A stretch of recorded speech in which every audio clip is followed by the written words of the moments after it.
আসসালামু আলাইকুম গাইস, চলেন আজকে আপনাদের সাথে শেয়ার করা যাক খুব মজার একটা রেসিপি। এটা বানাতে বেশি সময় লাগে না, খুব অল্প সময়ে বানানো যায়। আজকে আমি আপনাদের সাথে শেয়ার করব হচ্ছে ডিম পরোটার রেসিপি। প্রথমে আমি পরোটাটা বেলে তাওয়াতে দিয়ে নিয়েছি, তারপর সাইডে হচ্ছে আমি ডিম ফেটে নিয়েছি, এখানে দিয়েছি পেঁয়াজ কুচি, মরিচ কুচি দিয়ে ভালোভাবে মিশিয়ে নিয়েছি। তো এখানে আমার পরোটাটা আমি উল্টে পাল্টে ভেজে নিচ্ছি, তো সামান্য তেল দিয়ে ভালোভাবে ভেজে নিচ্ছি।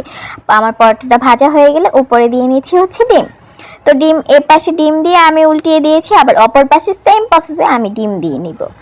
তো ডিম দিয়ে ভালোভাবে পরোটার চারপাশে আমি লাগিয়ে দিচ্ছি। তো এপাট ওপাট করে কিছুটা তেল দিয়ে আমি হচ্ছে পরোটাটা ভেজে নিয়েছি। তো এইভাবে আমি 3-4টা পরোটা ভেজে নিয়েছি। এই নাস্তাটা এত মজা হয়, খুব অল্প সময়ে বানানো যায়। আর সন্ধ্যার সময় এই নাস্তাটা তো জাস্ট ওয়াও খেতে। তো আমি এভাবে 3-4টা পরোটা বানিয়ে নিয়েছি। সো গাইস, দেখতেই পাচ্ছো কত সুন্দর লোভনীয় লাগছে। তারপর বাকি যে ডিমের অংশটুকু ছিল ওটা দিয়ে আমি ডিম ভাজা করে ফেলেছি। তো তোমরাও বাসায় ট্রাই করতে পারো, খুব অল্প সময় খুব দারুণ একটা রেসিপি গাইস। আল্লাহ হাফেজ, সবাই ভালো থাকবেন, পরবর্তী ব্লগের জন্য অপেক্ষা করবেন।